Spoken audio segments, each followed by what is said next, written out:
Ah, vous êtes déjà là, bienvenue, bonjour.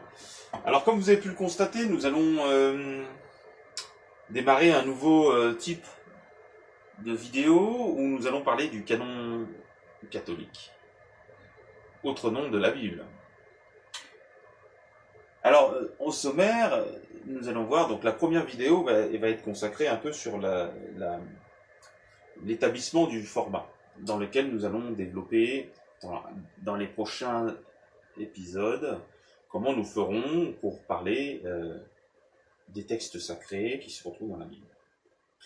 Donc aujourd'hui, nous allons, comme vous pouvez le voir, nous allons parler des rouleaux de la mer morte et le problème que cela pose aux trois monothéismes. Ensuite, nous parlerons d'un des rouleaux retrouvé à Qumran, autre nom des rouleaux de la mer morte. Les grottes de Qumran se trouvent en Israël.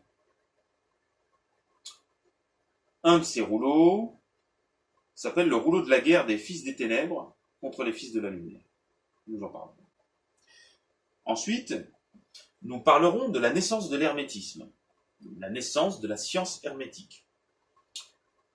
Dans la culture de l'humanité, comment cette science, comment l'homme en est venu à... Ensuite, nous poserons la définition de l'hermétisme, la définition officielle.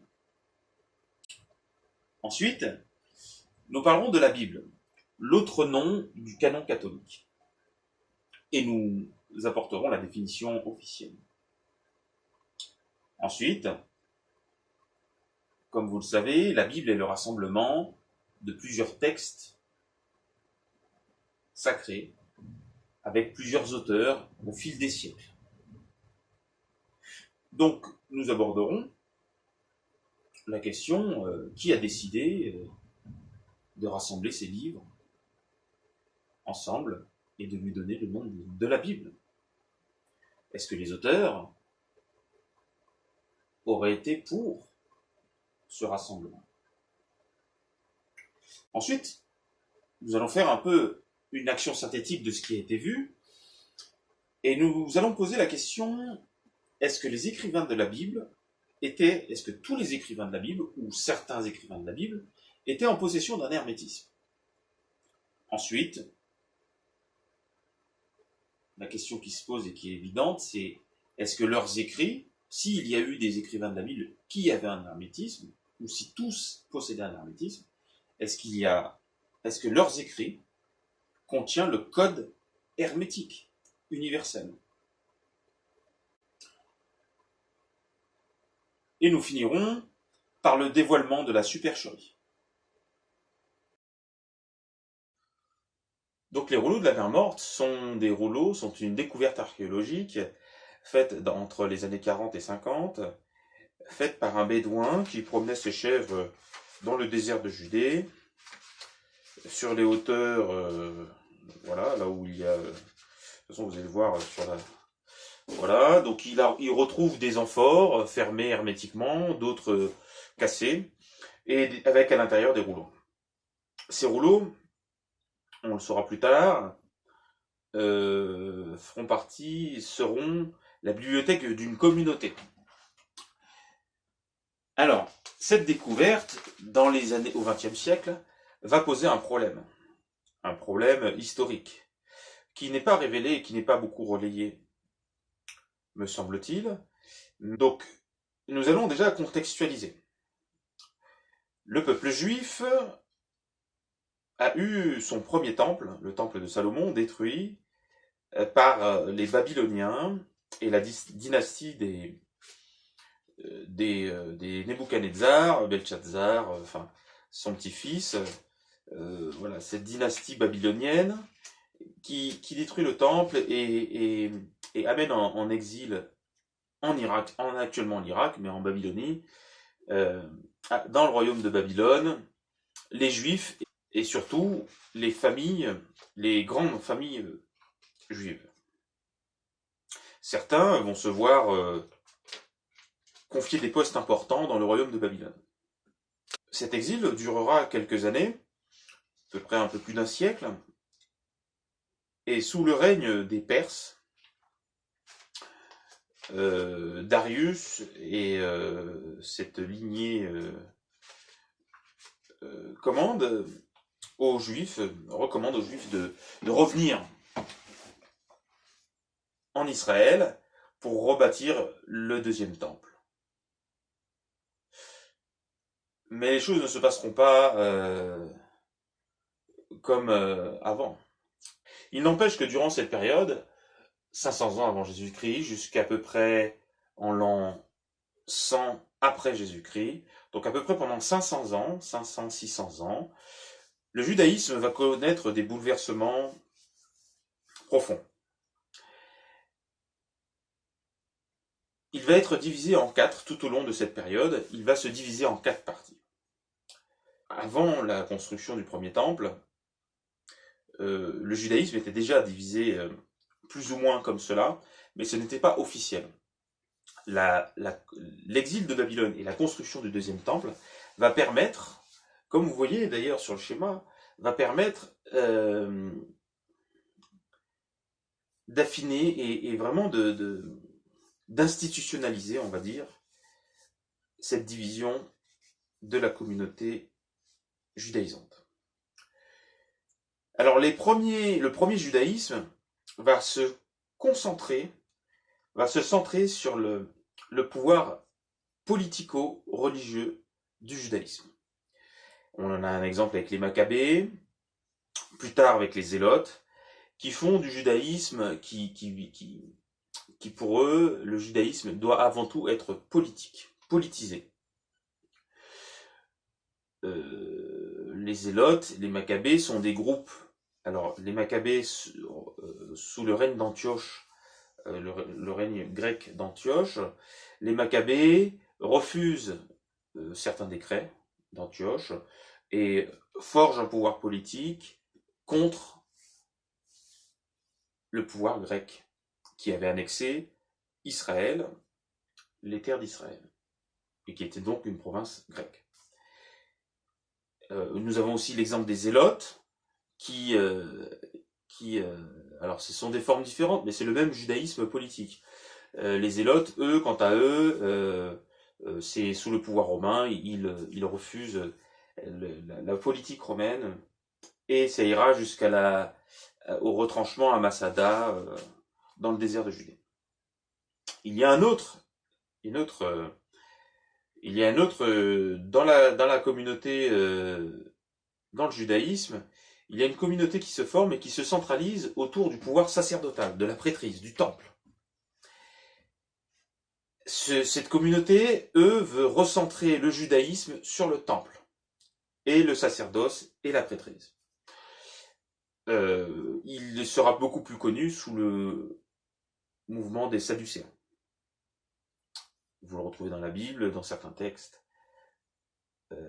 Voilà. Une autre partie des Juifs voudra centraliser, pour eux le judaïsme doit se centraliser autour des textes religieux et de la pratique religieuse de la Torah.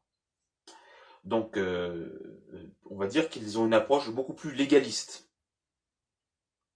Ils ont une approche beaucoup plus légaliste des textes sacrés et du judaïsme. On les connaîtra sous le nom des pharisiens. Et puis, dans la communauté, dans le judaïsme, il y en a qui veulent plus se concentrer sur l'hermétisme, sur la pratique ésotérique de la tradition religieuse juive du judaïsme, transmis par Moïse. Et nous en connaîtrons la forme, on a appelé vraiment, ça s'est vraiment institutionnalisé avec les Esséniens. Voilà.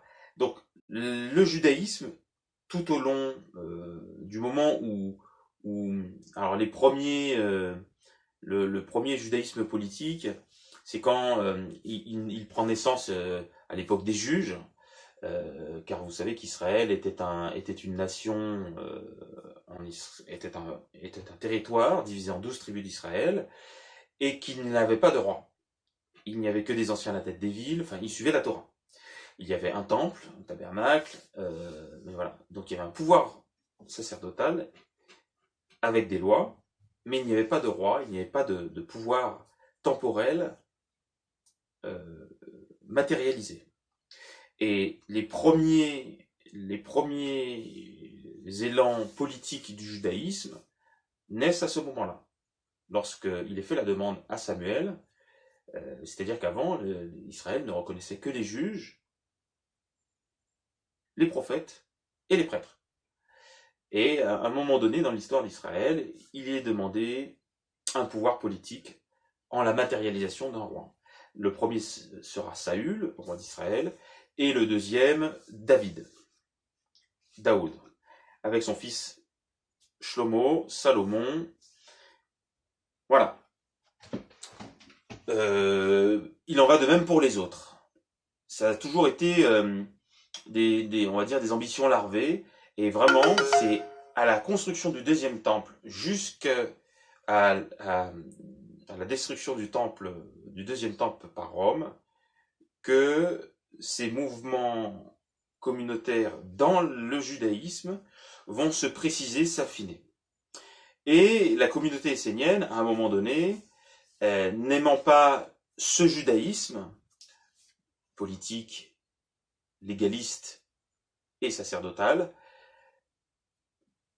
décide de recentrer son judaïsme autour de l'hermétisme dont ils sont porteurs. Donc, hermétisme qui contient un savoir théurgique, psychurgique, sacerdotal, mais c'est un haut niveau de sacerdoce, c'est pas un sacerdoce temporel. Bref, passons les détails, ritueliques, divinatoires même. Et donc ce judaïsme s'en va avec tous leurs bouquins, tous leurs textes sacrés, et ils s'en vont sur les hauteurs du désert de Judée, dans les grottes de Qumran, que nous retrouverons en 1940, quasiment 2000 ans après. Cette découverte va poser un énorme problème. Et cette démarche spirituelle des Esséniens posera tôt ou tard un problème. Est-ce que ça a été fait sciemment ou pas? En tout cas, en ce qui concerne, comme vous l'avez vu, en ce qui concerne la division du judaïsme, ils ne voulaient pas que soient perdues certaines choses. On va dire que les autres avaient une approche beaucoup plus matérialiste du judaïsme. Eux, ils avaient une approche beaucoup plus spirituelle et éthérique. Et ils ne voulaient pas que ce côté éthérique se perde. Aussi, ils ont pris la décision de se mettre en retrait de la civilisation. Ce témoignage est apporté par Flavius Joseph, qui apparemment a vécu avec eux dans les antiquités judaïques, il est fait mention, c'est un historien. Antiquité judaïque, Flavius Joseph. Passage sur les Esséniens. Il y a en effet chez les Juifs 3 écoles philosophiques. La première a pour sectateurs les pharisiens. La deuxième, les sadducéens. La troisième a pris le nom d'Esséniens. Juifs de naissance, mais plus étroitement liés d'affection entre eux que les autres, ces hommes répudient les plaisirs comme un péché et tiennent pour vertu la tempérance et la résistance aux passions. Contenteurs de la richesse, ils pratiquent entre eux un merveilleux esprit de communauté. Personne chez eux qui surpasse les autres par la fortune, en sorte qu'on ne rencontre nulle part chez eux ni la détresse de la pauvreté, ni la vanité de la richesse. Mais la mise en commun des biens de chacun donne à tous. Ils considèrent l'huile comme une souillure, car ils prisent fort d'avoir la peau rude et sèche et d'être toujours vêtus de blanc.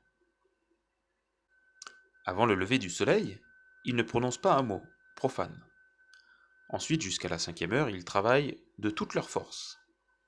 Puis ils se réunissent de nouveau, dans un même lieu, saignent leurs reins d'une bande de lin, et se lavent tout le corps d'eau froide. Tous leurs actes, en général, s'exécutent sur l'ordre de leurs préposés. Mais il y a 2 vertus dont la pratique ne dépend que d'eux-mêmes, l'assistance d'autrui et la pitié. Ils savent gouverner leur colère avec justice, modérer leur passion, garder leur foi, maintenir la paix. Ils s'appliquent merveilleusement à la lecture des anciens ouvrages, choisissant surtout ceux qui peuvent servir au bien de l'âme et du corps. C'est là qu'ils cherchent pour guérir les maladies, la connaissance des racines salutaires et des vertus des pierres. Ils atteignent un âge avancé la plupart, même pas 100 ans. Ils méprisent les dangers et triomphent de la douleur par la hauteur de leur âme et considèrent la mort, si elle se présente avec gloire, comme préférable à une vie immortelle.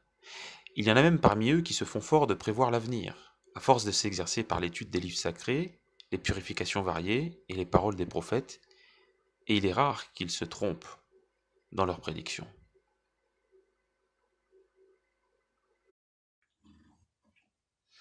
De l'essianisme, à un moment donné, de l'essianisme naît un homme qui s'appelle Jean, qui sera appelé Jean le Baptiseur. Cet homme est essénien. Il naît essénien, et par sa pratique rituelique et par son initiation, il va prendre la décision d'inventer les Nazoréens. Enfin, on les appellera les Nazoréens, qui est une continuité de l'essianisme, de l'hermétisme juif. Et il étoffe cet hermétisme, il l'approfondit, et il fait la doctrine des Nazoréens. Doctrine qui sera très convoitée. Aussi bien, alors, très convoitée par le pouvoir politique, car dans cette doctrine, il y a une fine connaissance de ce qu'est l'esprit humain.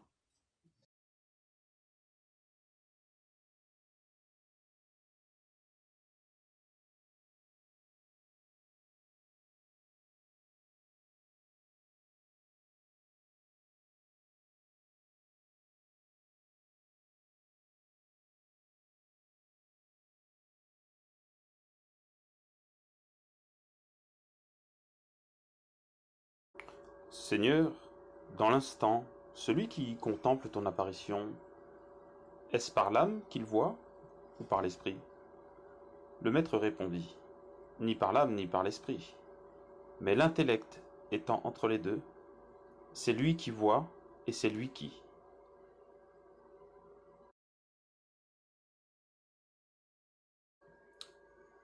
Je ne t'ai pas vu descendre, mais maintenant je te vois monter, dit le désir.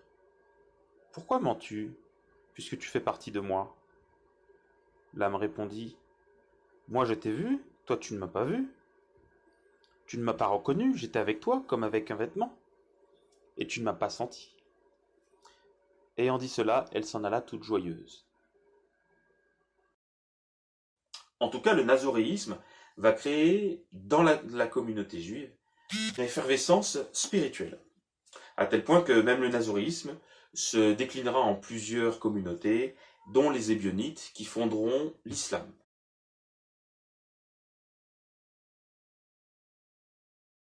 Au plus haut du pouvoir romain, il est décidé de faire la captation du nazoréisme et de sa doctrine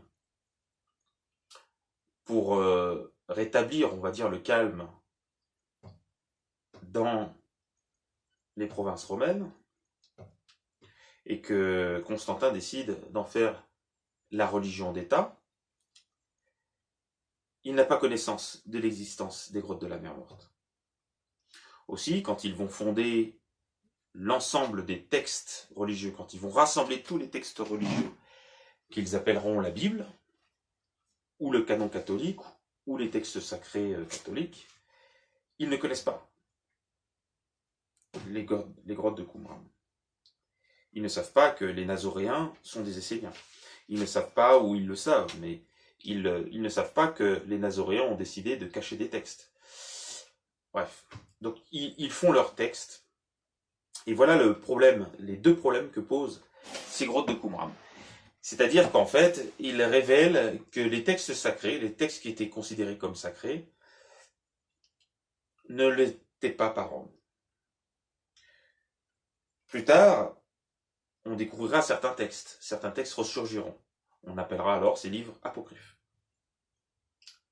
Le montage la transformation de Rome, du nazoréisme par Rome, va durer à peu près 300 ans. Il sera aidé par une partie du judaïsme traditionnel qui voit dans le nazoréisme une menace pour la loi de Moïse. Voilà. Dans ces grottes, on retrouve un texte qui fait mention, qui s'appelle les rouleaux de la guerre des fils des ténèbres, rouleaux de la guerre des fils des ténèbres contre les fils de la lumière. C'est un document, c'est un rouleau que l'on retrouve à Qumran. Ce rouleau permet de comprendre la vision qu'avaient les Esséniens de la spiritualité. Et nous comprenons à sa lecture qu'à l'origine de cette guerre spirituelle, en fait, très tôt, les hommes, avec le meurtre d'Abel par Caïn, très tôt, les hommes comprennent que détenir la vérité est un réel problème, et même dangereux. Aussi, Seth, à la mort de son frère, Abel, Seth, prend la décision d'imprimer une stratégie des fils de la lumière contre les fils des ténèbres. Cette stratégie sera la base au fil des siècles. Donc c'est Seth qui décide de cette base stratégique. Enoch sera un homme qui affinera et peaufinera les détails de cette stratégie. Cette stratégie consiste très simplement à transporter des informations au travers de l'histoire afin que des hommes puissent opérer et faire certaines actions en leur temps. Pour cela, il faut user de prudence et il faut cacher, on va dire, ces informations avec une façon, une méthode particulière. Enoch est celui qui va vraiment, comme je vous le disais, peaufiner cette stratégie en y ajoutant pas mal de petits détails, les étapes transmutatoires, qui va vraiment un peu conditionner la façon dont cette stratégie doit évoluer. Voilà. Ce qui nous amène à aborder la naissance de l'hermétisme. Donc toutes les activités que l'homme a connues au travers de l'histoire humaine sur Terre, comment est né l'hermétisme ? sous quelle modalité est né l'hermétisme? L'hermétisme est né de la volonté de transmettre des informations à travers l'histoire. Les hommes du passé ont compris que s'ils n'agissaient pas et n'influençaient pas le cours des choses, les hommes du futur n'auraient pas certaines informations. Aussi, il a été décidé par ces hommes sages, surtout si ces hommes dans le futur doivent faire certaines choses. Aussi, ces hommes, dans leur sagesse, ont décidé d'utiliser un code hermétique, afin que certaines informations passent à travers l'histoire. On va dire que c'est un mode de communication. Pour établir ce code hermétique, ils vont utiliser des éléments du monde matériel. Par exemple, les 4 éléments, l'eau, l'air, le feu et la terre. Les 4 directions, nord, sud, est, ouest.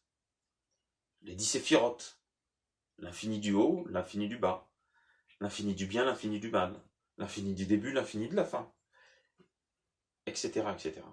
Des mouvements, le mouvement de rotation vers la gauche, le mouvement de rotation vers la droite. Pourquoi ils utilisent cela? Car ils sont sûrs que ces éléments existeront au moment où ils établissent le code hermétique, mais ils ont aussi la conviction profonde que ces éléments existeront quand les hommes du futur arriveront. On va dire, ils utilisent des éléments permanents dans lesquels mettre ces informations. Ceci se faisant, ils ont la garantie que ces informations soient toujours liées à l'histoire de la vie de l'homme. Donc ce code hermétique utilisera cette nomenclature, on va dire, cette forme. Voilà, et c'est décidé ainsi. Alors il n'y a pas que ça, hein, mais bon, je passe le détail. Mais en gros, voilà. Voilà comment naît l'hermétisme au travers de l'histoire. Mais ce code hermétique a besoin d'un univers. De là naît l'idée de créer l'univers que l'on appellera le monde astral, éthérique, akashique, vous l'appelez comme vous voulez, dans toutes les traditions que vous voulez. C'est un monde dans lequel le code hermétique se trouvera. Donc, c'est un monde, en fait, qui est entre le monde des dieux et le monde physique. Donc, établissement d'un code hermétique transgénérationnel, création de l'univers dans lequel ce code hermétique sera placé. On y associera des couleurs, des sons, toujours pareil, des choses qui ne bougent pas avec le temps. Dans 5000 ans, il y aura toujours un nord, un sud, un est et un ouest. Il y aura toujours un haut et un bas. Il y aura toujours un rein. Les hommes auront toujours un rein ou un cœur, quoique, avec ce que nous vivons actuellement. Ainsi aussi, le code hermétique, alors une des raisons aussi à cette mise en forme de la connaissance, de la tradition primordiale, du savoir dès le départ que les hommes avaient, une des façons, c'est aussi que il soit accessible par la volonté seule. Aussi, il y a une forme d'égalitarisme. Tous ceux qui désirent réellement posséder ce code peuvent le faire. Ce code est en dehors de toute hiérarchie, bien que à travers l'histoire, certains hommes s'en sont targués, en ont fait œuvre d'élitisme. Ce code est accessible à tous. Ça dépend de la volonté que la personne y met. Ce code hermétique aussi donne une sagesse, une façon de vivre, qui a été convoitée d'ailleurs par les hommes de pouvoir. Ce monde, cet univers dans lequel se trouve le corps hermétique, a été divisé en 7, avec une forme d'ascension, d'élévation de l'âme. Mais nous nous arrêterons là pour ce sujet, car il est très vaste.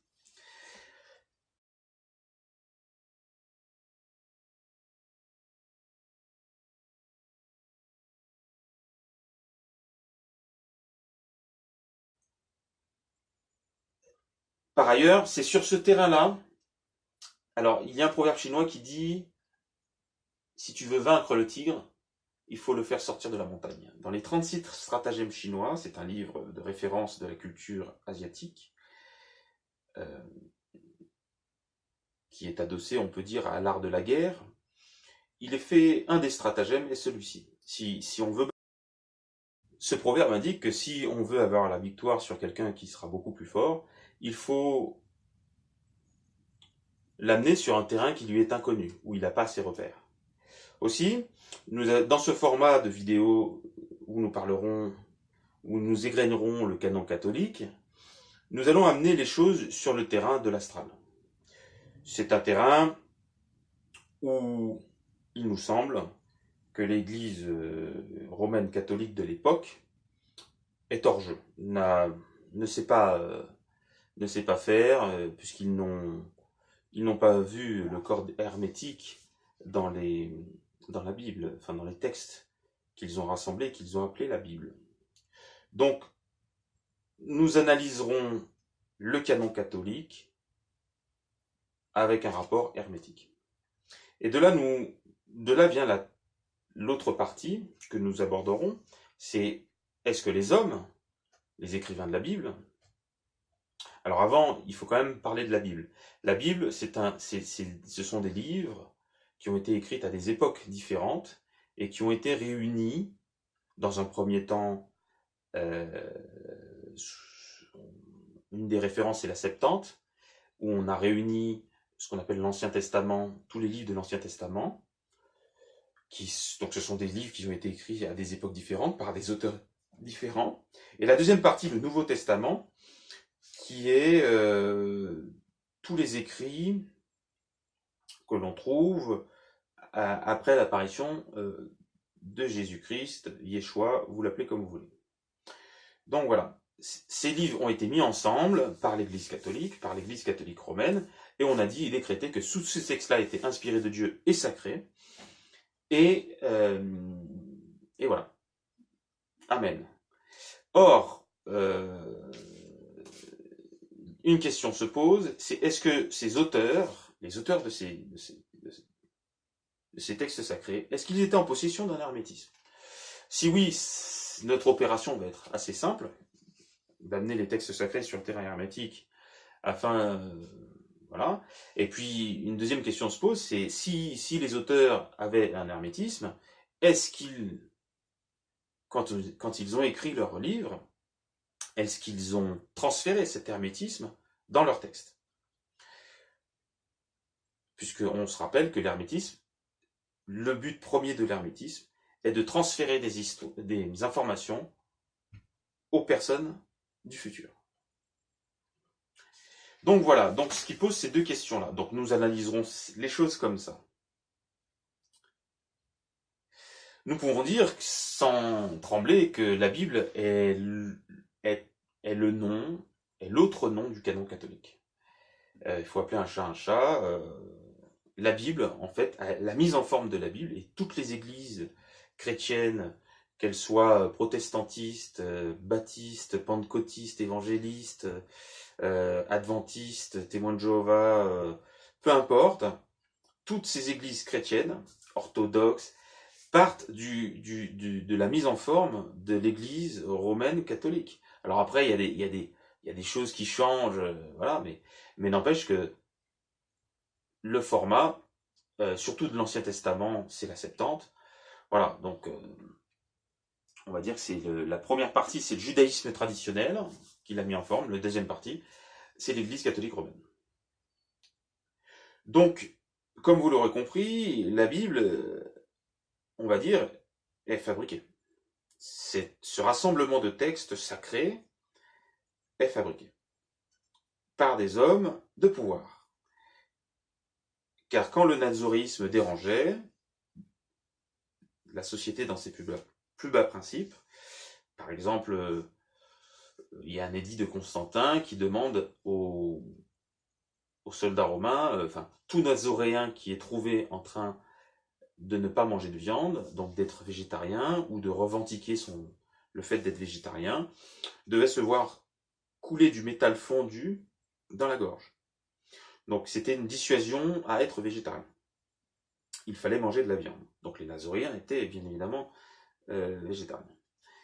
Donc ces hommes de pouvoir, ce sont des textes qui, la Bible, l'Ancien Testament, la Torah, ce sont des textes de pouvoir qui permettent d'avoir un pouvoir sur les âmes, les hommes.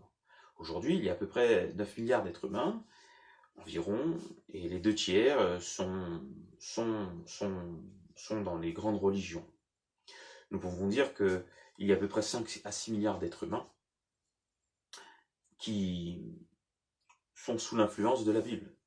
Donc, il est vraiment avéré aujourd'hui que ce sont des livres de pouvoir qui permettent un pouvoir sur les hommes. Aussi, la tentation est grande de manipuler les textes afin que ceux-ci ne dérangent pas le pouvoir spirituel et temporel. Ainsi, il y a eu la volonté, et nous le démontrerons, de modeler des textes.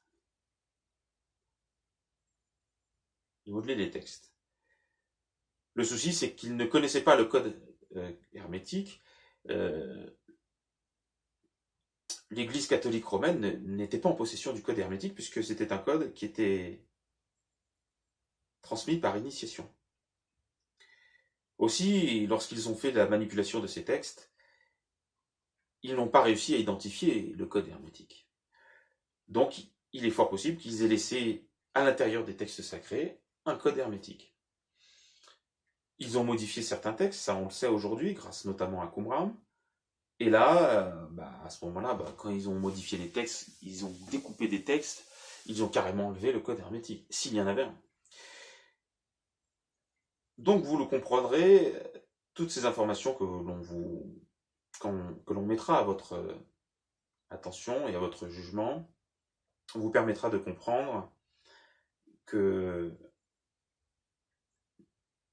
la Bible, les textes sacrés, ont depuis la nuit des temps, ont été l'enjeu du pouvoir sur les âmes humaines.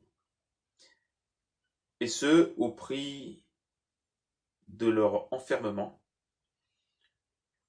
et de l'enfermement de leur libre arbitre.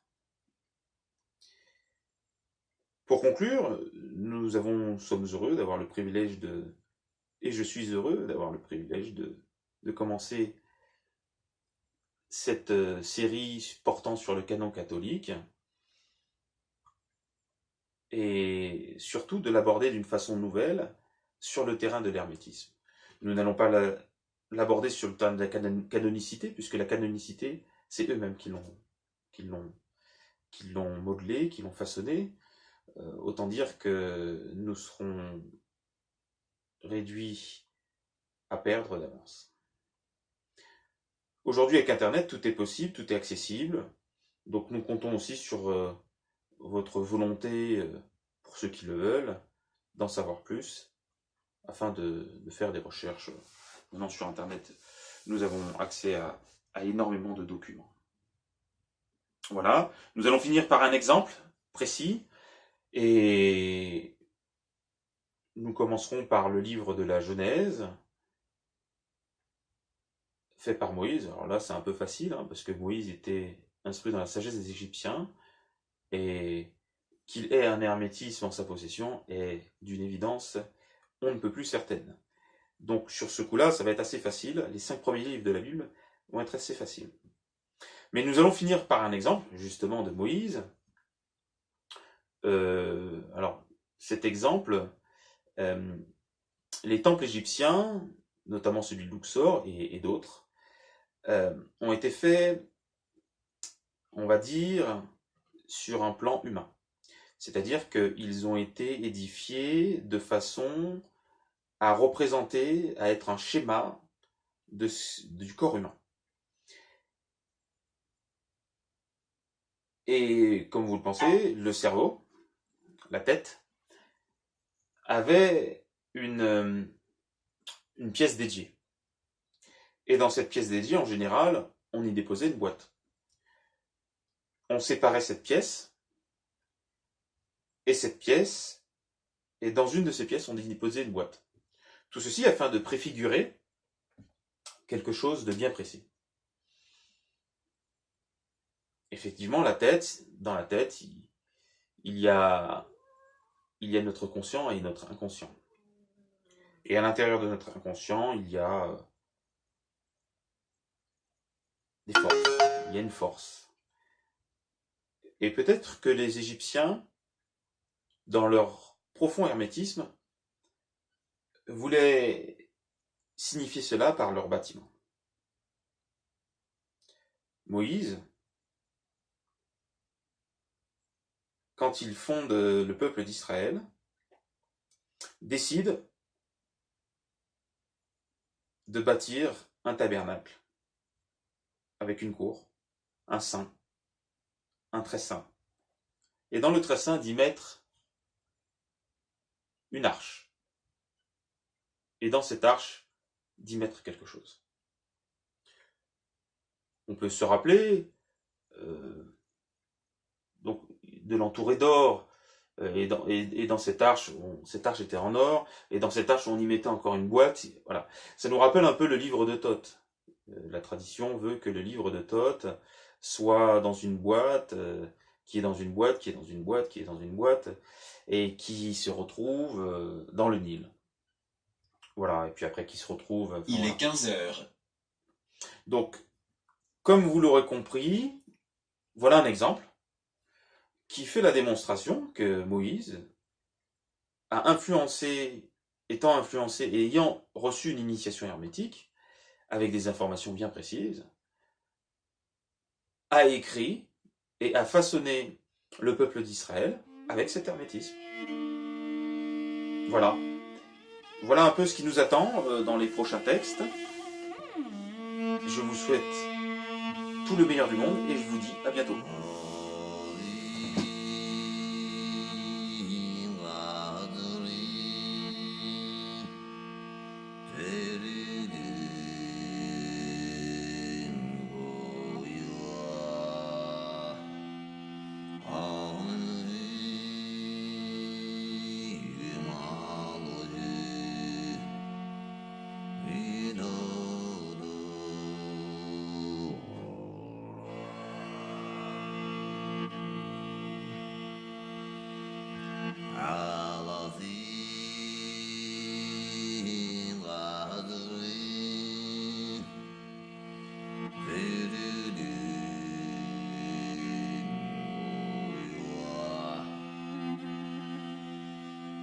Adore.